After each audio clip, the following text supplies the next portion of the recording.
हाय नमस्ते, स्वागत है एक और नई वीडियो में। जैसा कि मैंने आप लोगों को वादा किया था कि मैं डॉक्टर साहब से मिलाऊंगी और अपने सवालों के साथ साथ आप लोगों के सवाल भी डॉक्टर साहब से पूछूंगी।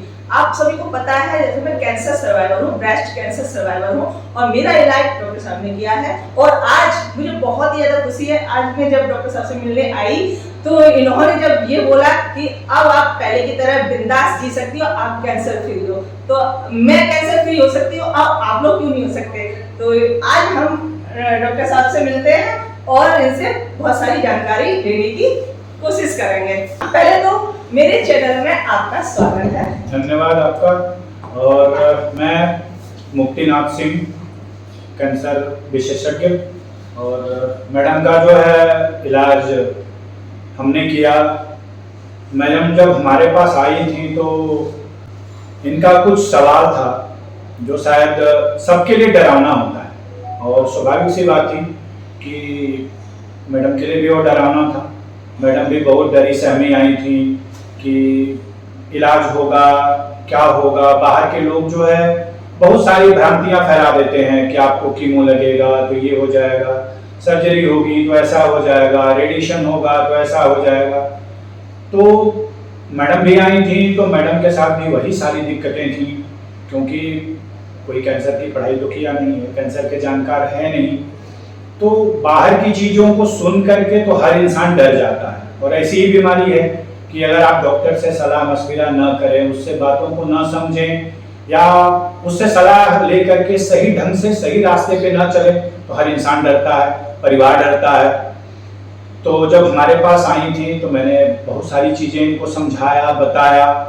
और जब पहली बार आई थी तो थोड़ी सी डरी सहमी, ये फिर घर चली गई। ठीक है, फिर ये 3 दिन बाद हमारे पास आई थी, है ना। और हमारी जब तीसरे दिन मुलाकात हुई तो पहले हमसे मिलने के बाद फिर मैंने इनको समझाया, शायद हमारी बातों पे भरोसा हुआ, लगा कि नहीं जो चीज़ बताई गई है या हमें कहा गया है वो शायद सही है और शायद मेरा इलाज होगा तो मैं बहुत अच्छी ज़िंदगी जी सकती हूँ। और आज सारे इलाज, सर्जरी हो चुके हैं, सारी कीमो हो चुकी है। आप देख ही रहे होंगे बाल थोड़े घुराले अच्छे आ रहे हैं, और हो सकता है कि कुछ समय बाद इन बाल के सामने जो दीपिका पादुकोण का भी बाल फेल हो जाए, है ना। तो ऐसी भी है। देखिए, लाइफ में हमेशा हंसना चाहिए, इसलिए मैं अपने मरीजों के साथ ऐसे ही रहता हूँ हमेशा।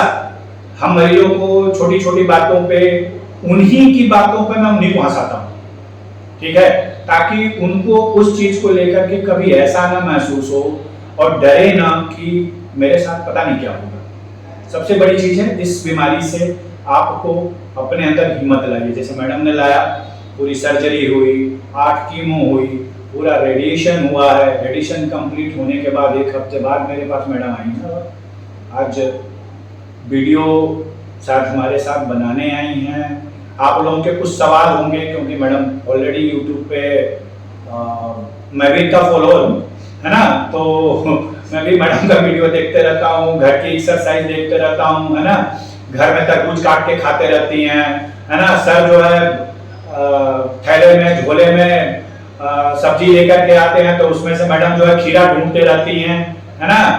तो वो सारी चीजें मैं भी देखते रहता हूँ, है ना। और मैडम की कुछ एक्सरसाइज हैं जो बहुत अच्छी अपनी वीडियो में इन्होंने डाला था सुबह में। आप लोग कोशिश करिएगा उसको देखने के लिए, ठीक है, कि आदमी को सर्वाइव कैसे करना चाहिए और लाइफ में कैसे खुश रहना चाहिए, ये शायद मैडम से सीखना चाहिए। मैं सर एक आपको रोकना चाहूंगी।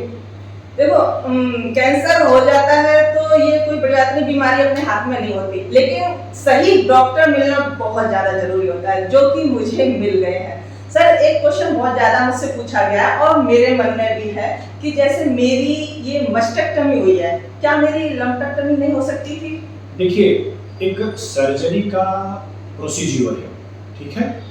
सर्जरी के लिए जब कोई भी पेशेंट एक जांच करा करके, जिसमें सीटी स्कैन हो या MRI हो, मैमोग्राफी हो या पैट सीटी हो, रिपोर्ट लेकर के जब जाता तो वहां पे सबसे पहले देखा जाता है कि लंप का साइज क्या है, जो आपकी गांठ है उसका साइज क्या है।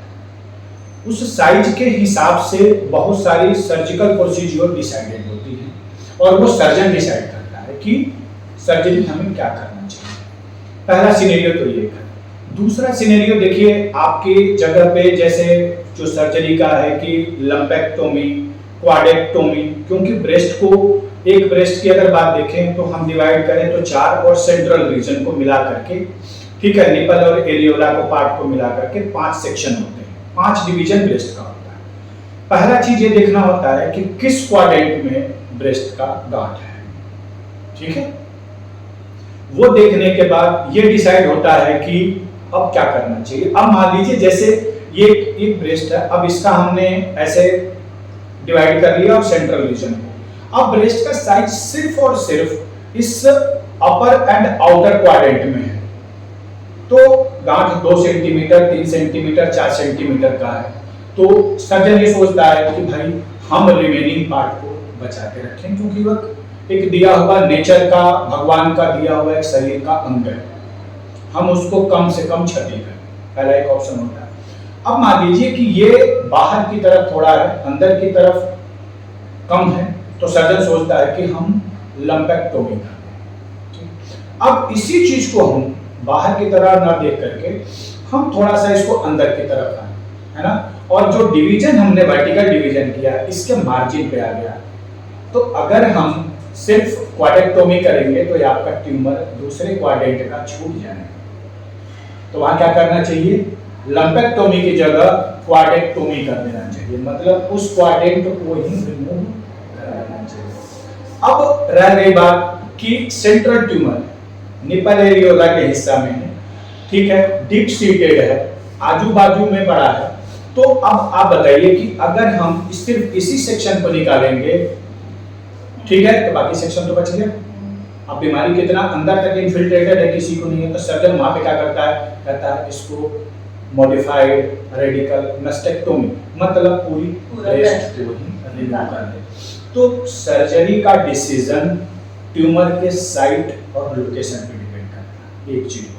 दूसरा इस पे डिसीजन ये लेना होता है कि अगर कोई फीमेल, देखिए यंग है, यंग पेशेंट है, मान लीजिए 25 साल, 28 साल, 30 साल की एज है, ब्रेस्ट कैंसर डेवलप हो गया, अभी शादी हुई है साल 2 साल पहले, तो एक समाज में भी क्या है ना कि बहुत बड़ी चीज है हमारे समाज की विडंबना कि हम लोग ना किसी की ना बीमारी को देख के तुरंत हर चीज को जजमेंट कर देते हैं। ये नहीं सोचते कि जिस फीमेल को ये बीमारी हुई है उसके लिए कितना मानसिक प्रताड़ना है। बहुत सर।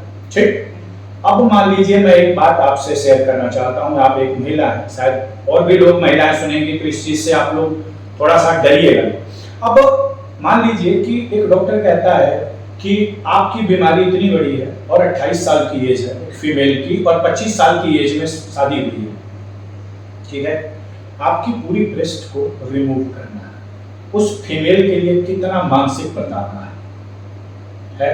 पहला चीज, शादी हुई है, जो हस्बैंड है उसके लिए कितना ट्रॉमा है, और उस एक मेल का ट्रॉमा उस फीमेल को पूरी लाइफ टाइम सुनना पड़ेगा। क्या वो खुद के ट्रॉमा से तो निकल नहीं पाएगी, और वो पहली चीज। दूसरी चीज, घर की और रिश्तेदार हैं, सास हैं, ननद हैं, ससुर हैं, फुआ है, मामा है, मामी है, दुनिया जहान है, पास पड़ोस के लोग हैं, ठीक है ना, वो ताना मारते हैं, ठीक है, वो ताना मारते हैं, ठीक है ना। तो वो एक महिला को आप सोचो कितनी मेंटल ट्रॉमा से गुजरना पड़ता है, बीमारी के ट्रॉमा, इलाज का ट्रॉमा, समाज का ट्रॉमा, है ना। समाज तो जो आपका सवाल है ना कि सर ये क्यों नहीं, वो नहीं हो सकता, अब रह गई बात कि इसीलिए कहते हैं ब्रेस्ट कंजर्वेटिव सर्जरी, ठीक है, कि भाई बीमारी छोटा है तो हम पूरी ब्रेस्ट को न रिमूव करके हम एक छोटे से लंप को रिमूव कर दें, ताकि सामाजिक जो मेंटेलिटी है लोगों की वो दूषित न हो, फीमेल के लिए ट्रॉमा न हो कि हमारे शरीर का हिस्सा नहीं है, ठीक है। हाँ, आज के डेट में अगर आप लंपेक्टोमी या क्वाड्रेक्टोमी करा रहे हैं तो कॉस्मेटिक सर्जरी के लिए बहुत ही बेहतर ऑप्शन है प्लास्टिक सर्जन या जो डर्मेटोलॉजिस्ट होते हैं, आर्टिफिशियल रिकंस्ट्रक्शन ऑफ ब्रेस्ट करते हैं। उस एरिया में वो आर्टिफिशियली सिलिकॉन जेल का ब्रेस्ट इम्प्लांट कर देते हैं ताकि वो एक नेचुरली अपेयर हो, है ना। तो जो आपका सवाल है ना, वो डिसीजन उम्र के हिसाब से, साइज के हिसाब से, किस क्वाड्रेंट में है उसके हिसाब से सर्जन को डिसाइड करना पड़ता है। इसका रीजन क्योंकि हम आज भी ना ऐसे ऑर्थोडॉक्स समाज में जी रहे हैं ना, जहाँ पे हम हर जगह एक महिला को प्रताड़ित करते हैं, ठीक है। तो वो बीमारी से प्रताड़ित है, समाज से प्रताड़ित है, घर से अपने प्रताड़ित हो रही है ना। तो एक बेहतर मेरे हिसाब से है कि अगर जो सर्जन डिसीजन ले आप उसको अमल करें। सर एक सवाल और है मेरा कि इस बीमारी से कैसे बचा जा सकता है ब्रेस्ट कैंसर से? देखिए ब्रेस्ट कैंसर क्या किसी भी कैंसर से अगर ये कहें कि बचा कैसे जाए तो इसका अभी तक कोई ऑथेंटिक जवाब नहीं। मतलब हो गई तो हो गई। इसका कारण देखिए, कैंसर कोई बाहरी तत्व नहीं है, हमारे ही शरीर का जो नॉर्मल सेल है डिवाइड करके नॉर्मल हमें जिंदा रखता है, उसी का एबनॉर्मल हो जाना ही कैंसर है, ठीक है। अब सिंपल सा एक एग्जांपल समझें तो एक स्कूल के क्लास में एक 50 बच्चों का क्लास है, एक क्लास टीचर आता है तो 50 बच्चों को ABCD से लेके 26 अक्षर Z इक्वली लिख के पढ़ाता है ना। उसमें से कुछ हमारे जैसे डॉक्टर बनते हैं, कुछ IITN बनते हैं, कुछ चार्टर्ड अकाउंटेंट बनेंगे, कोई MBA करेगा, है ना। कोई UPSC का तैयारी किया तो PCS बना, IAS बनेगा, IRS बनेगा, IAS बनेगा, IAPS बनेगा, है ना। कुछ उसमें से चोर भी बन जाते हैं जो पढ़ते नहीं है, कुछ उसमें से गुंडा भी बन जाएंगे, कुछ उसमें से क्रिमिनल भी बनेंगे। तो क्या उसके लिए आप उस मास्टर को गलती देंगी जो मास्टर आपको पढ़ाया है? वो तो सबको सेम पढ़ाते हैं, है ना। अंतर कहाँ फर्क हुआ? पहला, परिवार से उसको क्या चीज मिला है, परिवार ने उसको क्या दिया, पहला चीज। परिवार के साथ साथ समाज ने उसको क्या दिया, ठीक है। कोई गलत इंसान अपने आप नहीं बनता, नहीं बनता। या तो परिवार की वजह से बनता है या समाज की वजह से बनता है। तो समाज ने क्या दिया, परिवार ने क्या दिया, उसके सराउंडिंग कैसा जी, एटमॉस्फेयर है। अब वही चीज है कि आप जैसे कहते हैं कि ठीक है कि कोई शराब पीता है, कोई गुटखा खाता है, कोई बीड़ी पीता है, कोई दारू पीता है, कुछ भी करता है, वो एक एग्रीवेटिंग फैक्टर है। बहुत लोग हैं, आप कोई नशा नहीं करते हैं फिर भी आप उस चीज से सफर कर रहे हैं। अरे सर, सब लोग ये कहते हैं कि आप इतनी एक्टिव रहती हो पहले से ही। मैं ये नहीं, आप अभी देख रहे हो, मैं पहले से ही बहुत एक्टिव रहती हूँ। मैं मतलब मुझे आराम करना मुझे पसंद ही नहीं है, कुछ करते रहना। तब भी मुझे ये बीमारी हो गई कि तो और लोगों की तो क्या कह सकते हैं। अभी उसी चीज पे आ रहे हैं आप। अब आप सोचो कि हम हर जगह समाज में प्रिजर्वेटिव फूड खा रहे हैं। प्रिजर्वेटिव, कोई भी फूड पैक्ड फूड है, पैक्ड, जो थैले में पैक्ड हो गया, तो किसी भी थैले में अगर पैक्ड हो गया तो उसके ऊपर एक्सपायरी डेट लिखी होती है। अब वो एक्सपायरी 6 महीने में हो, 2 दिन में हो, 5 दिन में हो, 4 दिन में हो, 1 साल में हो, 2 साल में एक्सपायरी है। तो उसमें कहीं ना कहीं आज से अगर मैन्युफैक्चर्ड हुई है और एक्सपायरी डेट 2027 है मान लीजिए मई, तो 1 साल का उसमें कहीं ना कहीं केमिकल्स तो मिला होगा प्रिजर्व करने के लिए ना। वो तो जरूर मिला होगा सर, तभी वो सेफ है। तो जब वो केमिकल्स मिला हुआ है तो खा कौन रहा है? केमिकल हम ही खा रहे हैं, ठीक है ना। तो जब हम प्रिजर्वेटिव चीजों पे आ चुके हैं, हम दिखावे की जिंदगी पे आ चुके हैं, हम जब तक समाज को, अपने मोहल्ले को, पड़ोस को नहीं दिखाएंगे कि हम जो है जंक फूड खा रहे हैं, हम पिज्जा खाने गए हैं, हम बर्गर खाने गए हैं, हम सैंडविच खाने गए हैं, हम पब में जो है डांस पार्टी में गए हैं, मेरी बात आप समझ रहे हैं? तो आप उस चीज से सफर करेंगे। आप अपनी फिजिकल एक्टिविटी को घटा दिए लोगों में, है ना। फिजिकल एक्टिविटी लगभग समाज में लोगों की नील हो चुकी है। लोग जिम भी जा रहे हैं, हो सकता है जिम जाने वाले लोग बुरा न मानेंगे मेरी बात को, आज के डेट में मैं देखता हूँ जिम जाना तो सिर्फ आज के डेट में दिखावा होगा। फैशन है, फैशन बन गया। ठीक है, जिम वाले भाई साहब कोई बुरा मत मानिएगा, हम तो कभी आज तक जिम नहीं किया, मैं डोले सोले नहीं है ना, बहुत दुबला पतला हूँ लेकिन फिट हूँ। ठीक है ना, चकाचक, मैडम तो बहुत दिन से हमको देख रही हैं, ऐसे ही फिट हूँ, है ना। तो आज के डेट में जो दिखावे की जिंदगी हो गई हम अपनी बेसिक नीडों को छोड़ के हम दिखावे की जिंदगी जीने लगे हैं। जब तक हम समाज में पड़ोस वालों को न दिखाएं कि हम ये नहीं कर रहे हैं, वो अच्छा नहीं कर रहे, तब तक लोग स्टेटस गिर जाता है। जी, तो हम स्टेटस के चक्कर में ना जाएं, हाँ। अपने चक्कर में रहें तो शायद बेहतर हम जिंदगी जी सकते हैं। देखिए, कोई भी कैंसर पेशेंट, मैं सिंपल सा कहता हूँ कि आपको शरीर के किसी भी हिस्से में कभी भी कोई दिक्कत परेशानी हो तो सिंपल सा है, आप एक अच्छे डॉक्टर के पास जाएं। जो डॉक्टर एडवाइस करता है कि ये जांच करानी है, आप करा करके उसको ये सामने देख लीजिए कि ये किसी तरह की बीमारी की तरफ तो नहीं जा रहा है, या थोड़े समय के लिए किसी तरह का कोई दिक्कत तो नहीं है। ठीक है, बीमारी की तरफ जा रहा है, जो डॉक्टर आपको प्राइमरी देखा है वो खुद आपको एडवाइस कर देगा कि आप इस डॉक्टर से मिल लीजिए।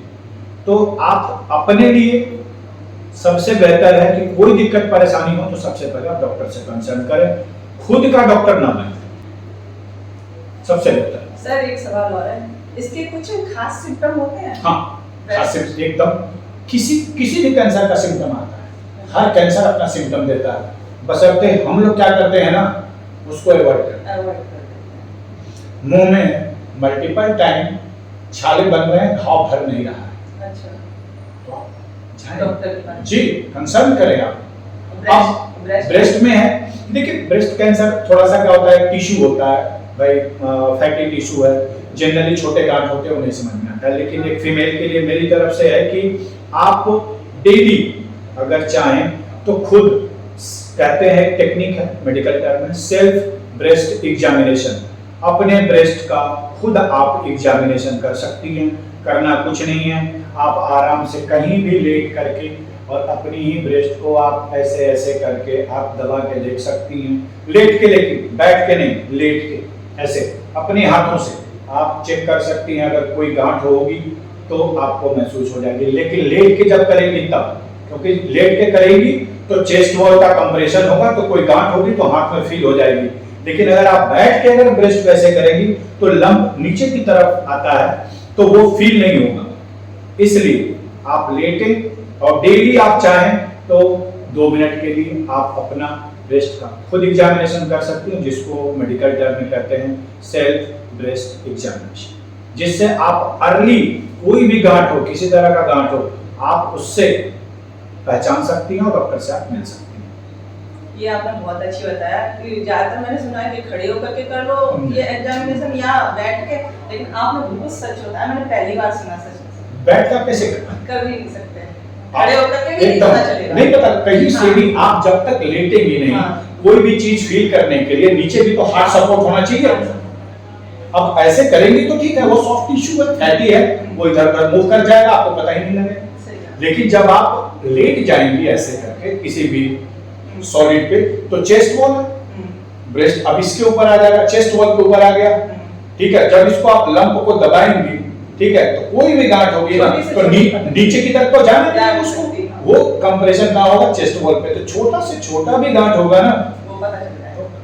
तो ये गलत मेथड है, आप लोग ध्यान रखिएगा। कभी भी ब्रेस्ट के एग्जामिनेशन बैठ के या खड़े होके नहीं करना होता है, हमेशा लेट करके और हथेलियों से ऐसे ऐसे ऐसे करना, ऐसे ऐसे नहीं करना होता, ऐसे ऐसे ऐसे आप चलेंगे गोले में, ऐसे ऐसे गोले में आप चलेंगे शुरू से और सेंटर की तरफ आएंगे। इसी तरह यहाँ से शुरू करें, ऐसे ऐसे करते करते करते करते आप दबाते जाए पूरा और सेंटर की तरफ आए। इसको बोलते हैं सेल्फ ब्रेस्ट एग्जामिनेशन। आप डेली करके अपने आप को ब्रेस्ट कैंसर से बहुत ही सुविधाजनक शुरुआती दौर में डायग्नोस हो सकता है और अपनी आप जिंदगी बेहतर बना सकते हैं। छोटा से छोटा लंप भी अगर पता चलता है तो डॉक्टर साहब से जरूर मिलना चाहिए।